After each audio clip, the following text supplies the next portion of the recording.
반갑습니다. 간추린 성경의 유태인 목사입니다. 오늘은 역대기서, 우리 성경에는 역대상서와 역대하서로 나눠져 있는데 본래는 한 권의 책인 역대기서를 함께 나누려고 합니다. 역사의식이라는 제목을 가지고 역대상서를 중심으로 성경 이해를 나누도록 하겠습니다. 역대상서와 역대하서는 우리가 볼 때는 두 권으로 나눠져 있지만 원래는 역대기라는 한 권의 책으로 되어 있습니다. 너무 두껍다 보니까 이것을 두 권으로 나눈 것 같은데 유대 구약 성경에는 역대기라고 한 권으로 되어 있습니다. 이 역대기는 포로에서 돌아온 유대 백성들이 성전을 재건하고 난 이후에 약 한 100년 정도 지난 BC 400년대에 기록되었을 것이라고 보고 있는데 지나갔지만 예전에 매일 성경, 어른 매일 성경 큐티책에는 BC 350년경으로 본다고 그렇게 개관에 기록되어 있었습니다. 학자들마다 좀 다르겠죠. 하지만 BC 350년대로 보기에는 저자의 연도가 맞지 않습니다. 그래서 매일 성경 청년들이 보는 순이라는 매일 성경이 있는데 그 순에는 BC 400년대로 개관을 기록되어 있었습니다. 이게 더 정확하다고 볼 수 있겠죠. 그 이유는 전통적으로 유대인들은 고대 때부터 에스라가 역대기를 기록했다고 이야기를 하고 있습니다. 성경 자체에는 이 저자가 미상으로 되어 있지만 유대인들은 에스라가 에스라서와 함께 역대상하서를 기록했다고 보고 있습니다. 그 증거로 역대상서는 1장부터 9장까지 이스라엘의 족보가 나오는데 그 족보에 나오는 인물들을 살펴보면 바벨론의 포로로 잡혀가고 포로 70년 세월과 포로 귀환까지 인물로만 기록되어 있습니다. 그래서 에스라가 살았던 시대에 기록되었음을 암시하고 있고 그리고 역대하서 맨 마지막 이 36장 22절에서 23절 이 두 절 말씀을 보면 고레스 칙령으로 끝나고 있는데 그 고레스 칙령하고 에스라서 1장 1절부터 시작하는 이 고레스 칙령의 내용이 똑같아요. 한번 살펴볼까요? 먼저 역대하서 36장입니다. 22절 바하사의 고레스 왕 5년에 여호와께서 예레미야의 입으로 하신 말씀을 이루시려고 여호와께서 바하사의 고레스 왕의 마음을 감동시키매 그가 온 나라에 공포도 하고 조소도 내려 이르되 바하사 왕 고레스가 이같이 말하노니 하늘의 신 여호와께서 세상 만국을 내게 주셨고 나에게 명령하여 유다 예루살렘에 성전을 건축하라 하셨나니. 자, 여기 색칠 조금 노란 빛깔 나는 이 살색 빛깔 나는 이 색칠되어 있는 이 부분과 에스라서 1장 1절에서 4절까지 3절까지 말씀을 한번 보면 바하사 왕 고레스 원년에 여호와께서 예레미야의 입을 통하여 하신 말씀을 이루게 하시려고 똑같죠. 위에 바하사 왕 고레스의 마음을 감동시키심에 이 또한 똑같습니다. 그가 온 나라에 공포도 하고 조소도 내려 이르되 똑같죠. 역대하서 36장 22절 말씀과 에스라서 1장 1절 말씀 똑같습니다. 그리고 2절에 바하사 왕 고레스는 말하노니 하늘의 하나님 여호와께서 세상 모든 나라를 내게 주셨고 나에게 명령하사 유다 예루살렘의 성전을 건축하라 하셨나니. 똑같죠? 바하사 왕 고레스는 말하노니 이같이 말하노니 하늘의 하나님 여호와께서 하늘의 신 여호와께서 똑같죠?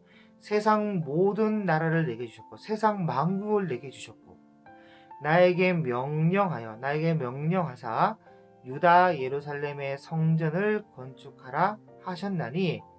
자, 너희 중에 그의 백성된 자는 다 올라갈지어다. 이 23절에 있는 말씀이 저 밑에 보면 3절에 이스라엘 하나님 참신이시라. 너희 중에 그의 백성된 자는 다 유다 예루살렘으로 올라가서 이스라엘의 하나님 여호와의 성전을 건축하라. 그는 예루살렘에 계신 하나님이시라. 자, 같은 말씀을 하고 있습니다. 그래서 이 역대기를 에스라가 기록했다고 보고 있는데, 만약 이 에스라가 기록했다고 하면 에스라가 2차 포로 귀환하여 돌아올 때가 BC 458년 경이니까 정확한 연대는 알 수 없지만 BC 400년대에 기록되었다고 보는 것이 좋습니다. 사실 포로 이후에 스룹바벨 성전이 완공되고 유대 공동체가 다시 재건되어져 가는 과정 속에서 이렇게 역사를 정리하고 수집하고 아담으로부터 오늘에 이르기까지 역사 의식을 심어줄 인물이 그 당시에 흔하지 않았거든요. 특히나 이 역대기는 사무엘 상하서, 열왕기 상하서는 기본이고 모세 오경과 여호수아 또 시편을 잘 알아야 했고, 이 외에도 역대기를 읽고 묵상하다 보면 틈틈이 나오는 여러 책들이 있습니다. 이스라엘과 유다의 열왕기라는 책과 또 선견자 사무엘의 글과 선견자 나단의 글과 선견자 갓세의 글과 그리고 선지자 스마야의 책과 선견자 이도의 족보책과 선견자 이도의 주석책 등 이런저런 역사 자료와 그 당시에 기록된 역사 사료들을 부단히 챙겨보고 공부하고 인용해서 기록할 만한 실력이 있는 인물은 많지 않았습니다. 해봐야 스룹바벨이나 에스라나 느헤미야 정도가 단데, 스룹바벨은 시기적으로 맞지 않는 인물이고, 그럼 에스라와 느헤미야 정도가 단데 글 실력이로나 또 랍비로나 역사가요 율법에 능통한 자라 자신할 수 있는 인물은 에스라밖에 없기 때문에 유대인들이 보고 있듯이 에스라가 기록했다고 보는 것이 옳은 판단일 것입니다. 그래서 에스라가 역대기를 썼을 것이라고 가정을 하고 말씀을 드리자면, 역대상서의 구조가 1장부터 9장까지는 족보를 부단히 챙기고 있습니다. 아담, 셋, 에노스, 게난, 마할랄레 하면서 아담으로부터 바벨론 포로 귀환까지의 족보를 기록하고 있는데, 이렇게 족보를 기록하고 있는 이유가 무엇이냐는 것이죠. 그래서 우리가 그 시대의 사람들의 입장에서 한번 생각해 볼 필요가 있습니다. 나라가 멸망당해서 바벨론 포로로 잡혀가서는 70년이라는 세월이 흐르게 됩니다. 그리고 때가 되어서 돌아오게 되는데, 자신들이 살아온 모든 터전, 그 바벨론 안에서의 터전을 다 정리하고 돌아와야 하는 것이에요. 그때 돌아올 때 아직 어린아이들이야 그저 호기심에 새로운 곳에 간다고 좋아할지 몰라도, 어른들은 한편은 기쁘지만 또 한편으로는 그렇지만은 않거든요. 이제 돌아오게 되면 완전히 무너져버린 그 나라에다가, 여러분 그것도 70년 동안 황폐해져 있는 곳에 어떤 어려움과 어떤 환경이 기다리고 있을지 모르거든요. 적어도 과거의 예루살렘 성전과 예루살렘 성을 보았던 분들은 그때 적어도 연세가 80세는 넘었을 것이고, 왜 70년 뒤에 돌아오니까 그 아래는 그냥 전혀 알지도 못하는 땅으로 가는 겁니다. 고향 땅으로 가는 것이라 하지만 자기는 바벨론에서 태어났거든요. 그저 어른들로부터 역사 교육을 받아서 듣기만 했던 곳으로 가는 겁니다. 그리고 가서 밭을 갈아도 땅 나누는 것부터 새로 시작해야 될 입장이니까, 또 땅의 소산을 얻기 위해서도 오래 기다리고 수고하고 애써야 되고, 집을 짓고 새롭게 시작해야 되니까 완전히 그냥 맹땅에 헤딩을 해야 하는 것이죠. 거기다가 유대나라 공동체를 다시 세워야 하는 중대한 책임을 가지고 가는 것이니까 그 책임감과 중압감이란 이런 말로 다 표현 못했을 것입니다. 도대체 무슨 나라를, 어떤 공동체를 다시 세워야 하는가? 당연히 고민되었겠죠. 이들에게는 지금까지 본 것이라고 해봐야 한 70년 동안 바벨론 나라를 본 게 다예요. 그게 단데 지금 뭐 당장 인구 얼마 데리고 가서 바벨론 나라 같은 나라를 만든다는 것은 꿈도 꿀 수 없는 일이고, 또 바벨론의 그 가치관과 세계관을 따라 살아갈 수 있는 것도 아니고, 그렇다면 우리는 어떤 나라를 세워야 하는가? 우리는 어떻게 해야 하는가라는 고민을 해봤을 때, 여러분 에스라의 선택은 뭐냐? 역사를 돌아보자는 것입니다. 역사 의식을 한번 가져보자. 역사 의식을 가져보자. 그래서 역사라는 드라마의 필름을 돌려보는데, 아담으로부터 자신들이 지금 발 딛고 서 있는 현재까지, 다시 말해 창세기로부터 지금 고레스가 유대인들은 돌아가서 예루살렘 성전을 건축해도 좋다, 너희 중 백성들은 지금 다 올라갈지어다 라는 이 고레스 칙령까지 역사를 돌려보는 겁니다.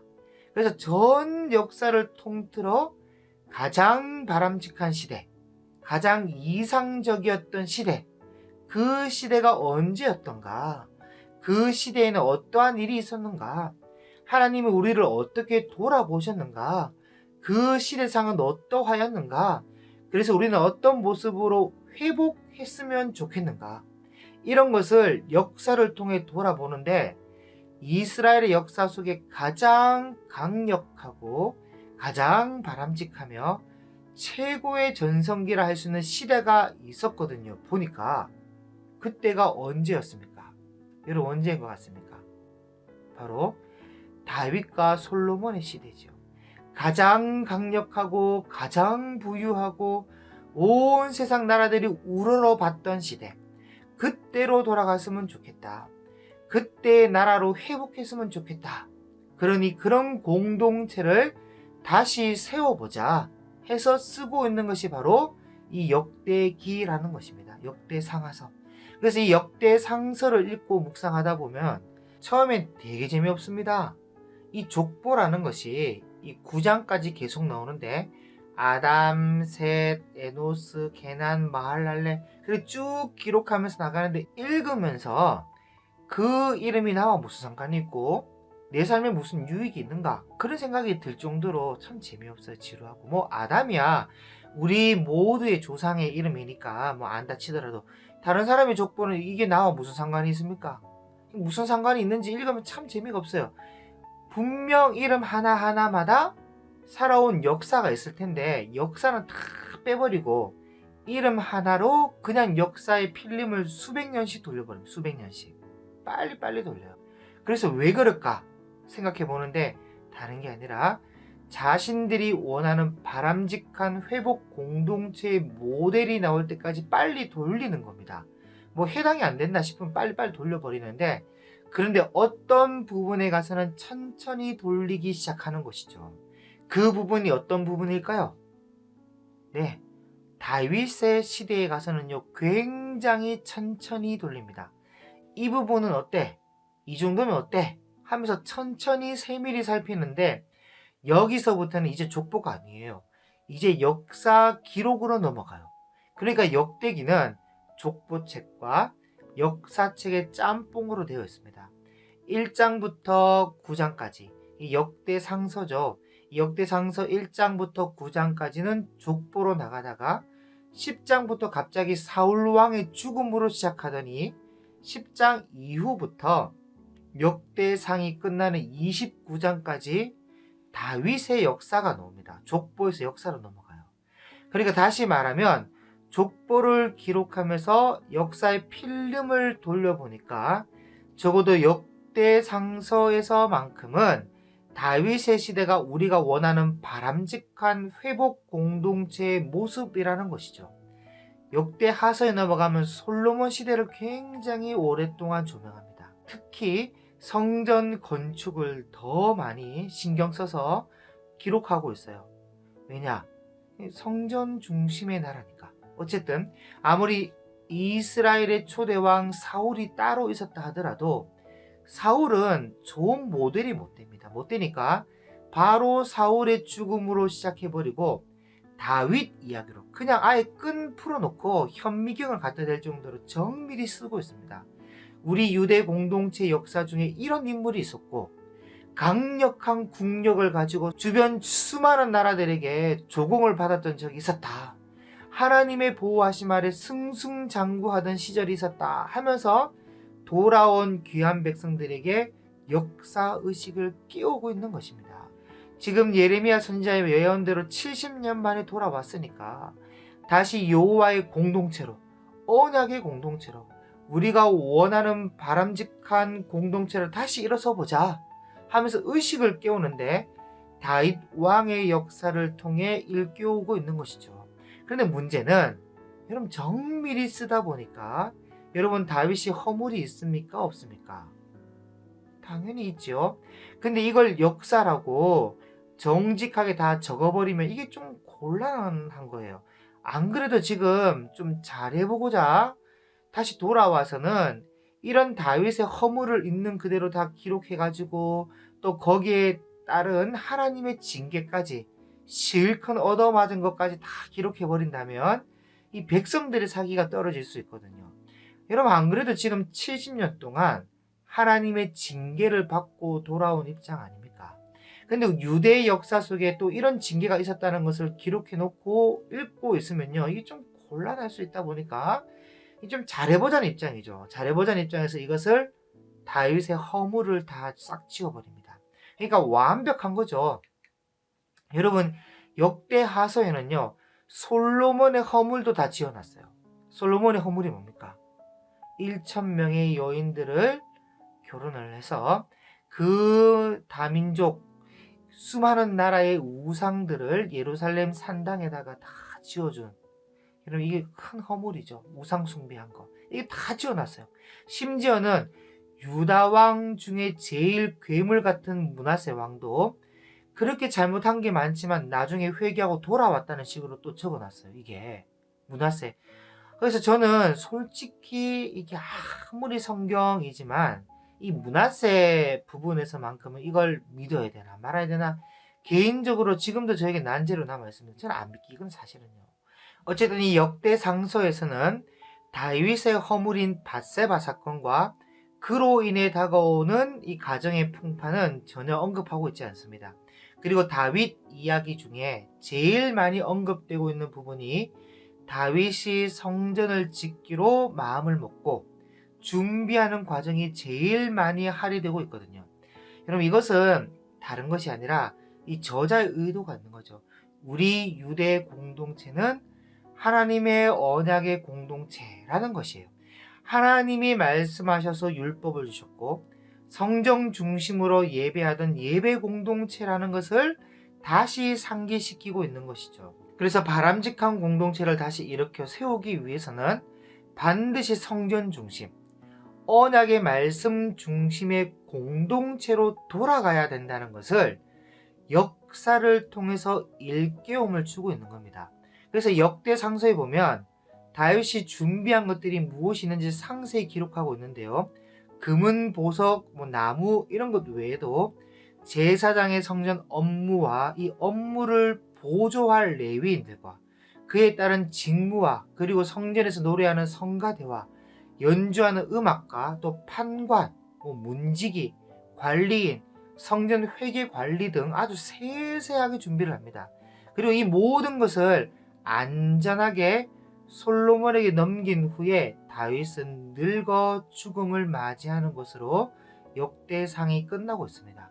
그래서 요약을 하자면 이 역대상은 저자가 기록할 때 뚜렷한 목적을 가지고 기록하고 있다는 것이고 있는데 그 목적은요, 백성들에게 우리 민족은 아담으로부터 내려오는 언약의 민족이라는 것과 지금은 비록 바벨론 포로로 잡혀갔다가 돌아와서 아무것도 없고 맨 땅에 또 헤딩하듯이 제로 그라운드에서 다시 시작해야 하지만 원래 우리는 하나님의 백성이고 하나님이 통치하시던 강력한 나라였다라는 것이죠.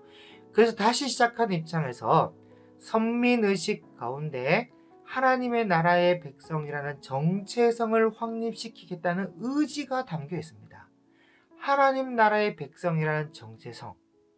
그래서 우리는 어떤 나라로 회복했으면 좋겠는가? 우리 한번 이것을 역사 속에서 한번 찾아보자. 하면서 역대기를 기록해 나가고 있고, 역시 역사 속에 모델이 될 만한 나라, 모델이 될 만한 시기가 있다는 것이죠. 그것이 다윗과 솔로몬 시대의 나라다 하는 이 저자의 의도가 담겨 있습니다. 그래서 이것을 이루기 위해서 폐허가 된 이 땅에 다시 성전을 건축하고 성전 중심으로 하나님이 거하시고 말씀하시는 언약 공동체를 다시 만들어 보자 라는 것을 이 역대상서를 통해서 또 백성들에게 역사의식을 깨워서 강조하고 있는 것입니다. 그러므로 우리도 역대상서를 읽고 묵상하면서 역사가 얼마나 중요한가, 여러분 이것을 기억하고 묵상할 수 있기를 바랍니다. 새로 시작하는 유대 공동체에 좋은 동력을 불러일으킨 것은 다름 아니라 역사의식이거든요. 그렇기 때문에 우리 그리스도인들도 역사의식을 가지고 하나님께서 세상을 어떻게 주관해 오셨는가, 하나님께서 성경을 통해, 여러분 어떻게 보면 성경이 곧 역사고 성경이 곧 세계사거든요. 그래서 하나님께서 성경을 통해 어떻게 인도하셨고 앞으로 또 어떻게 역사를 인도해 가실 것인가, 여러분 분명한 것은 역사의 마지막이 있거든요. 그래서 그 역사의 종말까지 하나님께서 어떻게 이끌어 가실 것인가, 물론 세세하게 다 기록되어 있지는 않다 하더라도 최소한의 큰 줄기들은 성경에 다 기록되어 있거든요. 그래서 그리스도인이라면, 많은 학자들이 이런저런 정의를 내리고 있지만 그리스도인들이라면 그리스도인들이 가져야 될 역사관이 있는데, 그 역사관은 저는 이것이라 생각합니다. 창세 전부터 예정하신 하나님의 뜻이 이루어져가는 과정이라고 저는 그렇게 믿고 있습니다.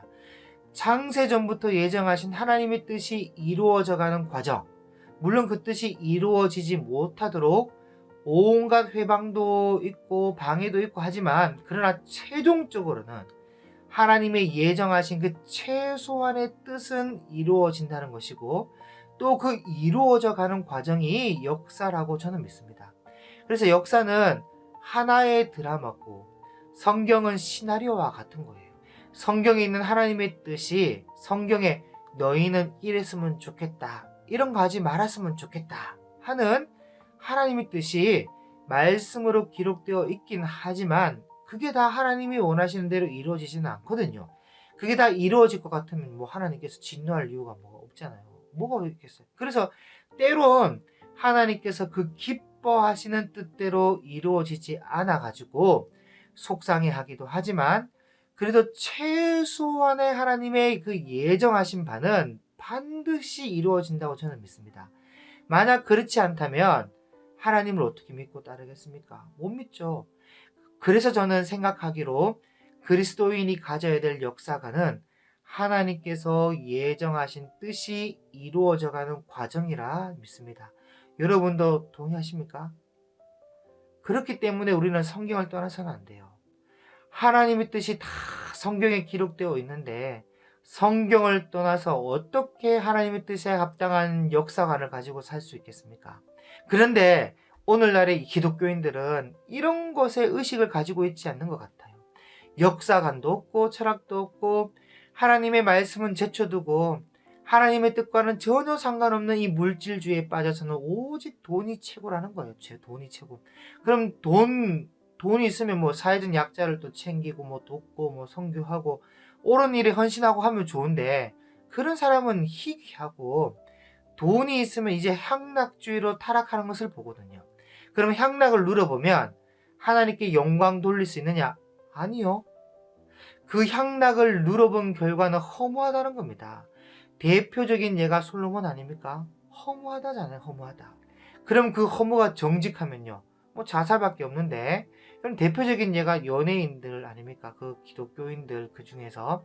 그리고 최고의 인기를 누렸던 사람 있잖아요. 자살한 사람 꽤 있는데, 잘하시는 사람 한 명만 예를 들자면 죄송합니다. 최진실부터. 그래서 한때 이런 질문이 많았습니다.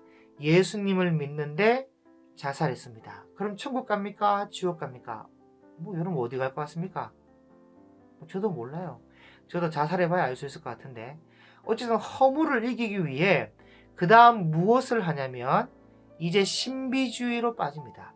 이 신비주의도 여러 가지가 있는데 약물과 마약 같은 것으로 신비를 추구하는 것이 있고, 또 헤비메탈 같은 음악이나 힌두교의 명상음악 같은 것으로 이성과 감성을 마비시켜서 느끼는 신비가 있다면, 또 하나 이 영적인 신비주의도 있거든요. 온갖 기적과 영적 체험과 이런 것을, 신비한 것을 쫓아가지고 이게 성령의 능력이라면서 은사라면서, 사실 성령의 능력도 은사도 아닌데 그런 것을 빠져가지고 하나님의 뜻을 저버리는 기독교인들이 오늘은 너무 많습니다.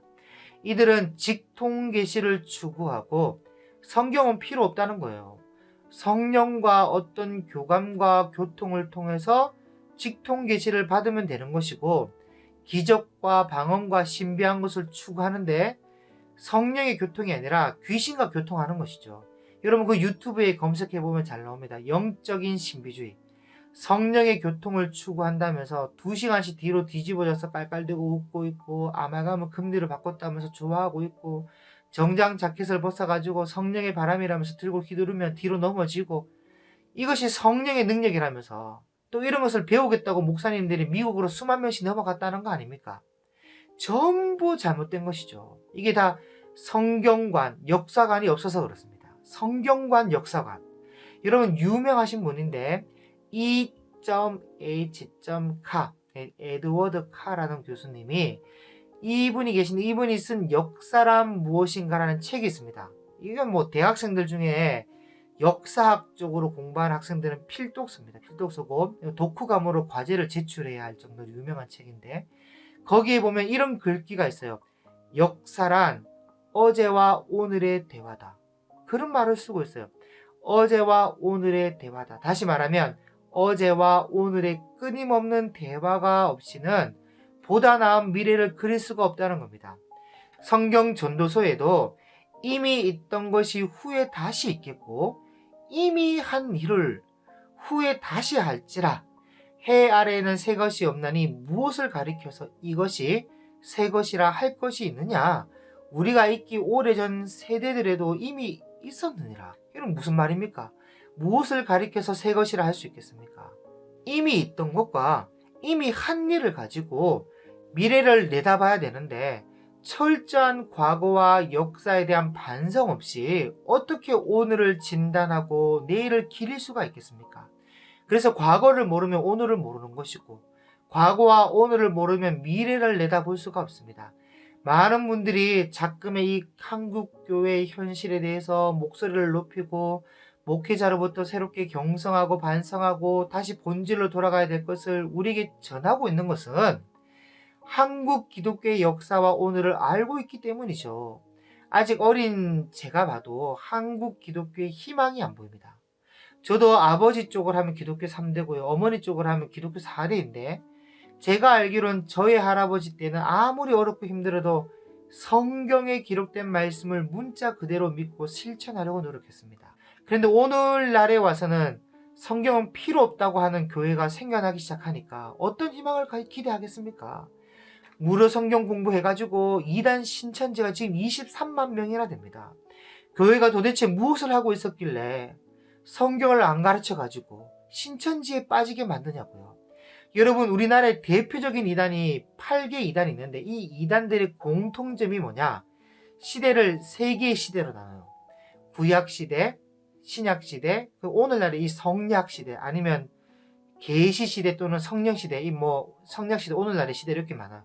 구약, 신약, 성약, 아니면 구약, 신약, 계시, 구약, 신약, 성령, 이런 식으로 이 3개의 시대를 나눠서는 각 시대별로 구원자가 있었다는 거예요. 구원자. 그래서 구약 시대에는 모세가, 아니면 또 요수아가 이런 식으로 구원자가 있었고, 신약에는 예수님이 구원자였고, 그럼 오늘 성약 시대, 계시 시대에는 누가 구원자일까요? 이러면서 그게 이만희고 안산홍이고 문선명이고 정면석이고 이렇게 되는 거예요. 이게 아닙니다. 틀렸습니다. 구원자는 오직 예수 그리스도 단 한 분뿐이고, 지금 우리는 신약 시대에 살고 있는 거예요. 성약 시대, 성령 시대, 그런 거 처음부터 신약 시대에서 시작하는 거예요. 성령님은 구약 시대 처음부터 함께 계셨습니다. 성령님의 자체가. 그런데 이런 간단한 것도 제대로 교육이 안 돼가지고 그런 곳에 넘어가게 만드냐고요. 이런 이단에. 그것도 99% 교회 집사, 권사, 장로, 목회자까지 넘어가서는 이만희가 구세주라고 말도 안 되는 교리를 배우고 있으니까 도대체 이렇게 되도록 한국교회가 무엇을 하고 있었냐는 겁니다. 무엇을.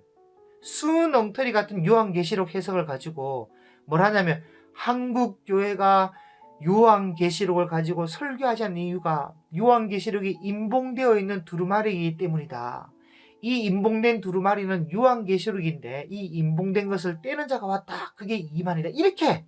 아니요. 임봉된 두루마리는 요한계시록도 아니고 미래에 장차 일어날 일을 기록한 두루마리고 봉인된 일을 떼는 것도 예수님이 뗍니다. 조금 더 읽어 나가보면 예수님이 떼는 장면이 나와요.